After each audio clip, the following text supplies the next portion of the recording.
Hello, my name is Shelly Rasmussen, and I have a special treat for you all tonight. We have a special segment for the viewers, giving a voice to the voiceless. We have brought in a few citizens from different countries around the world to talk about some interesting topics. Every week, we will be doing a segment on people with disabilities all around the world, and we hope to cover almost all of the countries we have here on Earth.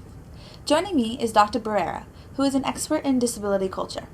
How are you doing this evening, Dr. Barrera? Great. Thanks for having me on the show. Also joining me is Sydney, who's from India, Lauren, who's from Cameroon, and Sam, who's from Iran. How about you each tell the viewers a little bit about yourselves? Hi everyone, my name is Sydney, and I have cerebral palsy. It's a disorder of movement, muscle tone, or posture that's caused by damage that occurs to the immature developing brain, most often before birth. I live in a poor, rural area in India. My hope is that through this program, the world will better understand what it's like for people with disabilities where I'm from, and to raise awareness for people with disabilities facing prejudice around the world. Hello, my name's Lauren, and I have a physical disability. I was born with one leg. I was born in Cameroon, a country in West Africa where I still live today. My physical disabilities look poorly upon where I live.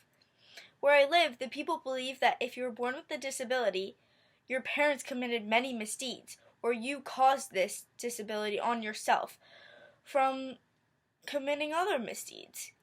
Many children with disabilities are abandoned at birth because they believe their children can't be helped or trained. There is, however, a national center for rehabilitation of people living with disabilities in the capital, Yaoundé. This center specializes in care and training for 300 children who are physically or mentally challenged.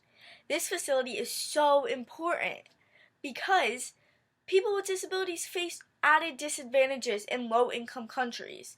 The typical poor families leave children at home where they aren't being developmentally stimulated. They need this stimulation to help. And I am here today to try to change the perception about the body and mind across various cultures through this program. My name is Sam, and I have a visual impairment. I'm from Iran, which doesn't have much respect for the people like me. I want to show the world and the viewers that people with visual impairments are just like everyone else and deserve the same respect that is given to typical people.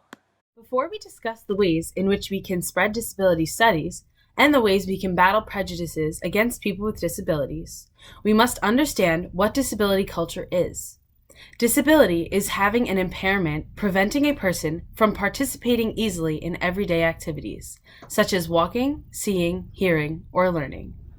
Throughout history, people with disabilities have created a group identity, just as the way people identify as their nationality, religion, or race.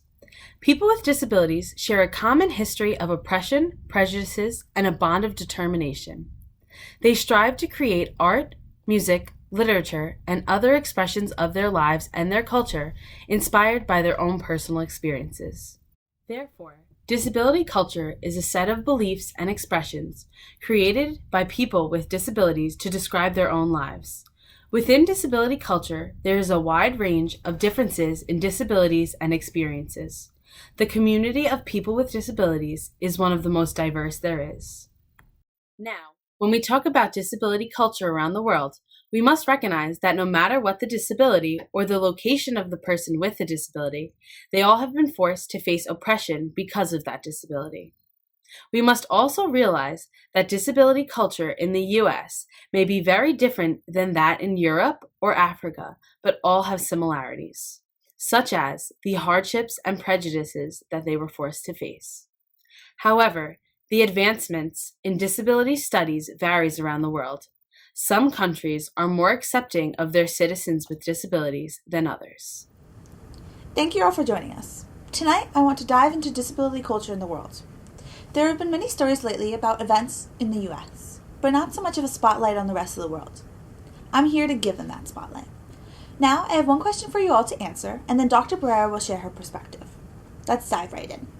How have you, as a person with a disability, been treated in your community? Are you well received, or have you struggled for acceptance? Iran hasn't treated me so well because of the war that's been going on, and because of everyone who has a disability, including me, cannot do much to help fight it. According to Muhammad, there are 548,499 veterans with disabilities in the Iran and Iraq war. Thousands of people have been injured and killed because of their disability from 1983 to 1988, and now more people are dying because of the war. The road to equal rights for people with disability in the Islamic Republic of Iran has been a hard one, just as it has been in most countries. I'm scared that I will also be killed because of my disability. I've struggled my entire life and still struggle for acceptance in my homeland. My tiny village views me as a child who is incapable of taking care of myself or others. I'm 28 years old and I have a desire to have a child. Through my child, I believe I can show my community that I'm just like everyone else and I can accomplish anything I want to. I'm helping to fight for the acceptance of the estimated 1.6 million people who have disabilities in Cameroon. I believe educating the people and showing them what people can do with disabilities instead of what they can't do will help us on our journey for equal rights for people with disabilities. Hello. As for me, life in India with cerebral palsy has not been easy. I don't understand why I'm not accepted in my community. According to the United Nations, around 1 billion people live with disabilities globally. And of this number, as many as 40 to 80 million live in India. Based on this statistic, you might think that we would face less prejudice since we hold such an integral part in our society. However, this is not the case. India still has a long way to go before the needs of people with disabilities are sufficiently met or even recognized. I was born in a rural village to a family that struggled financially. Some people believe my disability was a result of bad karma in a past life, or they believed it was some type of black magic. I was, and still am, seen as an outcast. Nonetheless, my parents tried to help me the best they could, but we didn't have the money to see a specialist or create helpful accommodations in my home. As a young adult, I looked for work to support my family and I, but of the some 7 million persons with disabilities in India, only about 100,000 have succeeded in obtaining employment in industry. So, I have been without a stable job. All my life, I've been in a wheelchair. But as I try to go out into the town and the city with my wheelchair, most of India's infrastructure is not wheelchair accessible. Not being able to go places makes me feel very isolated, and I wish people in my village were educated about my disability. And I hope one day to see a specialist to help me gain as much independence as I can. Here are a few tips I can give to people with disabilities in order to better their communities around the world.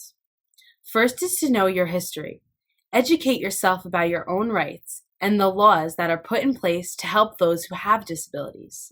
This will allow you to advocate for your own rights and to realize when they are being taken from you. It will allow you to take action and to speak up in times of oppression. Second is to be a leader. If you want to make a change, then let it start with you. There are many different ways in which you can spread disability culture and disability studies. Disability studies should be taught in the classroom, even at a young age. There should be acknowledgement of differences among students and celebrations of their uniqueness. There must be the promotion of inclusion and fairness. We must create diversity. Diversity does not just describe race, age, religion, or status. It describes personal ability. There should be a celebration of ability, rather focusing on someone's disabilities. There can also be taught tolerance within a community. Organizations can be formed and events can be planned in order to merge the community and to create tolerance. Remember that you are not alone in this fight for disability rights. The people with disabilities within a community must unite in order to create the change and acceptance that they so well deserve. The most important advice I can give is how important it is to educate others about your disability. The main reason for oppression and prejudice is ignorance, and therefore, if we educate others on how to refer to people with disabilities and how to accept disabilities, we can create tolerance. Thank you all for joining us and sharing your stories with the viewers. Tune in next week for 3 other people with disabilities from Germany, Nigeria, and Brazil. Have a great night.